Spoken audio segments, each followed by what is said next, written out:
नमस्कार, मैं राज ज्योतिष गुरु फिर से आप लोगों की सेवा में हाजिर हूँ और हर बार की तरह इस बार भी मैं एक नई जानकारी के साथ आप लोगों के समक्ष उपस्थित हुआ हूँ।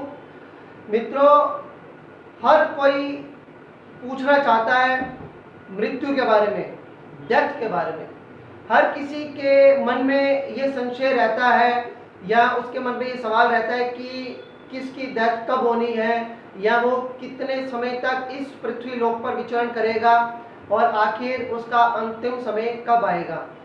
इसी चीज को आज मैं कुंडली के माध्यम से समझाऊंगा। जो लोग जरा सा भी कुंडली के बारे में जानकारी रखते हैं, जो लोग जरा सा भी ज्योतिष के बारे में जानकारी रखते हैं, वो उस चीज को समझ सकते हैं कि किसी व्यक्ति का अंत समय कब नजदीक आने वाला है। चलिए ज्यादा समय नष्ट ना करते हुए हम सीधा आगे बढ़ते हैं। आज हम जानेंगे डेथ टाइम, यानी कि किसी व्यक्ति का अंत समय कब आ सकता है। कुंडली को देखकर या कुंडली में चल रही ग्रहों की महादशा को देखकर हम इसे कैसे समझें, इसके लिए मैं आपको एक कुंडली बनाकर दिखाऊंगा।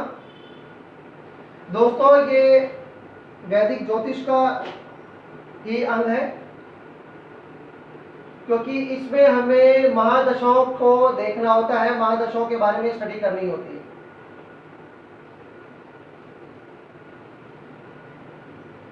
ये मैं किसी की कुंडली नहीं बना रहा, ये मैं सिर्फ काल पुरुष की कुंडली के माध्यम से आपको समझाऊंगा कि किस प्रकार हम किसी चीज को समझें कि कौन सा व्यक्ति कब इस संसार से अपनी विदा ले लेगा।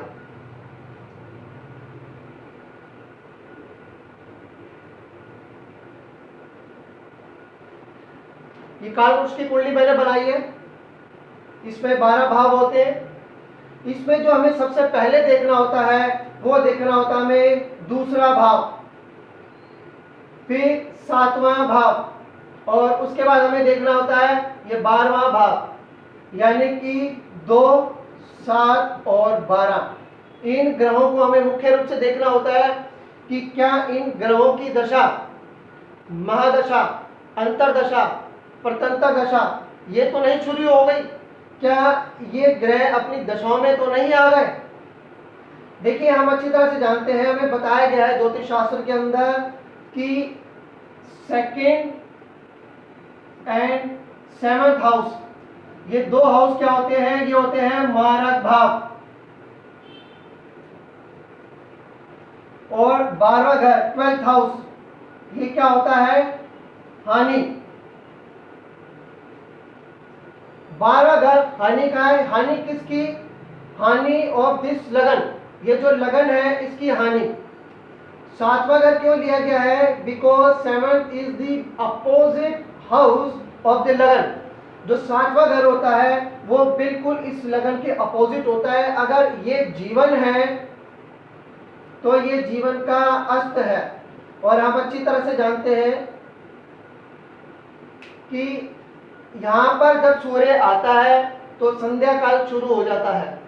यहाँ से जीवन दिन जो है, यहाँ से प्रकाश यहाँ से यहाँ तक रहता है, उसके बाद यहाँ से धीरे धीरे सूर्य हमारा ढलना शुरू हो जाता है। 7th हाउस क्या माना गया है, जीवन का अस्त। और ये 2nd हाउस, इसको मारा भाव क्यों माना गया है। देखिए, जब सूर्य यहाँ से मूव करते हुए यहाँ पर आता है तो बिल्कुल सूर्य जो है गुप्त अंधकार में छुपा होता है। यहाँ पर 2nd हाउस में सूर्य आते ही गुप्त अंधकार छा जाता है, बिल्कुल घना अंधेरा होता है। और हम सूर्य को कंसीडर क्यों कर रहे हैं, क्योंकि सूर्य ही इस पृथ्वी पर जीवन का कारक है, सूर्य ही आत्मा है। यहाँ अस्त होना शुरू होती है और यहाँ पर आकर पूरी तरह से जीवन जो है गुप्त अंधकार में छुप जाता है। और ये घर केतु का भी माना जाता है कि यहाँ से कंसिडरेशन होता है केतु का। और जब सूर्य यहाँ से मूव करके यहाँ पे आता है तब सूर्य उदय होता है, यानी कि जीवन काल का उदय होना। यहाँ पे सूर्य आके इस पृथ्वी लोक की अपनी रोशनी देते हैं और लोगों की दिनचर्या शुरू होती है, इस पृथ्वी पर जीवन शुरू होता है। इसलिए हमें 2, 12 और 7वें भाव को हमें कंसिडर करना होता है। 2 और 7वां भाव ये मारक भाव माना जाता है, लेकिन ये हमेशा मारक भाव नहीं रहते। इस चीज को हमें समझने की जरूरत है। दूसरा भाव हमारा कुटुंब का भी है, दूसरा भाव हमारा धन स्थान का। ऐसा नहीं है कि सेकंड भाव की अगर महादशा या दशा शुरू हुई तो जीवन का अंत हो जाएगा, जी नहीं। हो सकता है कि उसके जीवन में पैसे आ रहे हो। अगर सेवंथ हाउस की दशा महादशा शुरू हुई तो ऐसा नहीं है कि किसी के जीवन का अंत हो जाएगा, हो सकता है कि उसकी मैरिज के योग बन रहे हो। 12वां हाउस अगर एक्टिव है तो उसका यह मतलब नहीं कि जीवन का अंत हो जाएगा, जीवन की हानि हो जाएगी। हो सकता है कि उसका विदेश गमन का योग बन रहा हो। 2 में 7 दशाओं में आ जाए, 7 में 12 आ जाए, 12 में 7, 12 में 2, 2 में 12 आ जाए, इसका ये कदापि मतलब नहीं है कि इस जातक का जीवन का अंत जो है नजदीक है, ऐसा बिल्कुल भी नहीं है। एक बात आप अच्छी तरह से समझ लें, 2 और 12 भाव ये तभी मारक भाव बनते हैं जब किसी व्यक्ति का जीवन समाप्त होने वाला होता है, जब किसी व्यक्ति की उम्र समाप्त होने वाली होती है। 12वां भाव हानि तभी करता है जब किसी व्यक्ति के पाप कर्म उदय होते हैं और पुण्य कर्म जब क्षीण होने लगते हैं, तब 12वां भाव उसका हानि करने लग जाता है। अब मान लीजिए कि किसी व्यक्ति का जीवन है, किसी व्यक्ति की लाइफ है, उम्र अभी बाकी है, लेकिन 2, 7 और 12 अगर दशाओं में आ जाते हैं, दशाओं में महादशा, प्रत्यंतर दशा, अंतर दशाओं में आ जाते हैं, लेकिन उम्र अब उसकी बाकी है, तो व्यक्ति का जीवन का अंत नहीं होगा, लेकिन वो मृत्यु तुल्य कष्ट जरूर भोगेगा। इस चीज को समझने की जरूरत है। मारक भाव तभी मारक बनेंगे जब उम्र समाप्ति की ओर होगी, उम्र समाप्त हो चुकी होगी, ईश्वर के दिए गए जो सांस है, ईश्वर ने जितनी सांस लिखी है, जब वो पूर्ण होने वाली होगी, तब दूसरा और 7वां घर मारक भाव बन जाएगा। उससे पहले 2 और 7वें घर ये मारक भाव नहीं रहेंगे।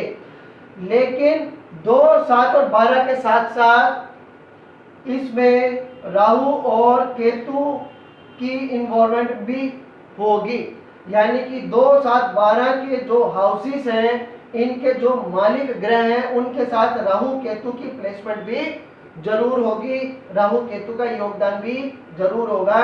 तभी किसी व्यक्ति का अंत समय नजदीक होगा, वो अपने अंत को प्राप्त हो पाएगा और वो मोक्ष को प्राप्त हो पाएगा।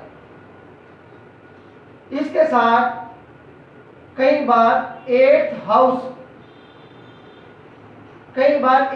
हाउस भी जो है अपनी इन्वॉल्वमेंट बना लेता है। 8th हाउस इस तरह से उस समय वर्क करता है कि व्यक्ति की अचानक कोई दुर्घटना हो जाती है, अचानक उसके साथ कोई ऐसा एक्सीडेंट हो जाता है कि उसके बाद 2, 7 और 12 जो घर होता है उसके लिए आसान हो जाता है किसी व्यक्ति की जीवन को समाप्त कर देने का। तो ये छोटी सी जानकारी थी जिसे हम कुंडली के माध्यम से आसानी से समझ सकते हैं कि 2, 7, 12 भाव जो चल रहे हैं। लेकिन हम ये कैसे देखेंगे कि किसी व्यक्ति की उम्र अभी कितनी है और उम्र समाप्त हो गई है कि नहीं। मित्रों, इसके लिए एक अलग टॉपिक है। मैं आपको आने वाले वीडियोस में मृत्यु कैसी देखी जाए, किसका कितना जीवन है, ये आपको देखना मैं जरूर बताऊंगा। ये जानकारी आपको कैसे लगी, और अगर आप मेरे अगले वीडियोस देखना चाहते हैं तो आप इस चैनल को सब्सक्राइब कीजिए। जय माता दी।